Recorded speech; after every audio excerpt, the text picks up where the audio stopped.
Yun, good morning po. So nandito lang kami sa Reading. Nag-short walk kami rito sa malapit sa amin, Reading University. Yan, magandang araw nga po pala. Martes ngayon at break na naman ng mga bata. Naka-break sila sa prom school. So kami nagagala dito sa malapit sa amin. So hindi ko akalain na meron palang ganitong place dito sa amin sa loob ng Reading University. So yung dalawa yan nagbabadminton. Yan, si Kuya at saka si Joki, yan, kami tatlo lang naglalakad. Ang ganda talaga ng paligid dito, oh. Hindi ko pa nayayaya si ano dito kasi first time ko rin makapunta rito eh. Yayayain ko si Joe magpunta rito one of these days. Kasi napaka-peaceful ng lugar, oh. Yan.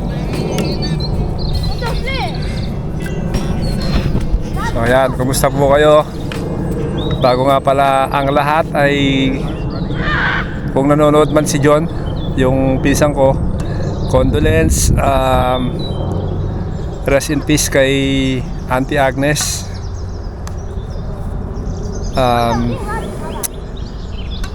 Bro, sana magpakatatag ka lang at alam ko kaya mo yan. Ganun talaga. Sana si Auntie Agnes, rest in peace po. So yun, ako naman nandito lang at medyo natatakot din ako ngayon kasi nag-check ako ng BP ko kamakailan kasi sumasakit yung ulo ko. At nag-check ako ng blood pressure na bigla ako sa sa result. Yung ibaba ko umaabot siya ng 101, 102. So parang siguro it's about time to make a lifestyle change dahil mahirap na. So ngayon, naglalakad-lakad kami. Niyayaya ko itong mga bata kaya naglalakad kami ngayon kahit na mga 10:30 na siguro ng umaga. Maano naman maayos naman yung panahon, hindi malamig. Sakto lang. So naikot na namin yung lake. Madaming naglalakad na ibang tao kasi naman dito libre naman, wala naman bayad. So ayan, kailangan kong pababain yung weight ko rin kasi may insekto. Dati lang ako, 91 kg lang ako 90 kg ganyan.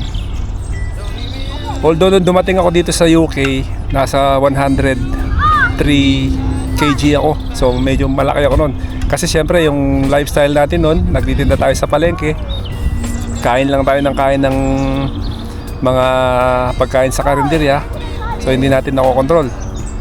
So ngayon naman, ewan ko, dati conscious ako pero ngayon parang siguro dahil tinatamad, tumatanda, pagod sa trabaho, pero dapat hindi. Kailangan natin baguhin yung yung ating lifestyle. So babalik tayo sa pag-exercise. Sana hindi ko pa kailangan mag-maintenance. Pero although magpapabook ako ng appointment sa GP para makausap ko rin yung GP, ayoko pang maintenance kasi pag inumpisahan mo yung maintenance, dire-diretso na, ayaw nating mangyari yun.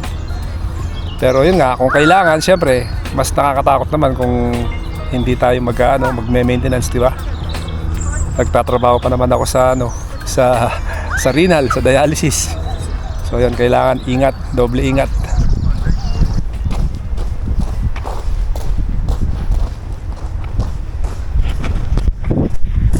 So yan, pauwi na kami. Lakad-lakad lang para ma-exercise. Baka may chance pang bababa yung natin, yung presyon natin. Yun. So dito tayo sa loob ng Reading University. Yan.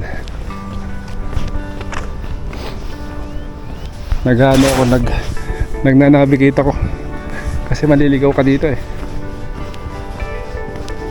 Hi!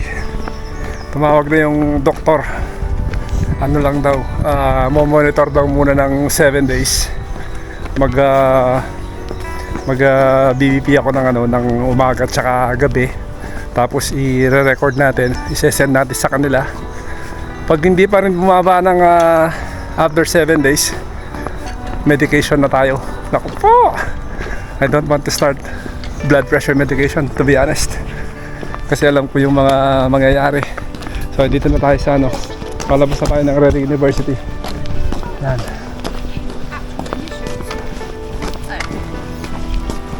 Oh yeah, Dad, you're a genius. That's St. Joseph. Oh. Dad, you're a genius. Look out, Sep. Yan, balik. Tawid na tayo. Siguro mapapadalas tong paglalakad kong to dito sa Reading University.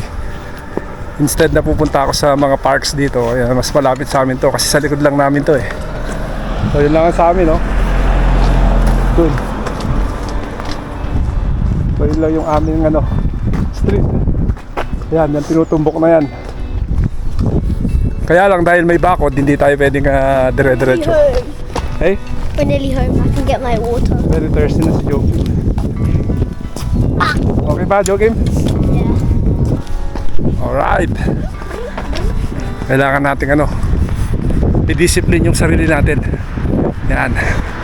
So yan, dito na natin i-end yung vlog natin at nakauwi na kami ng bahay.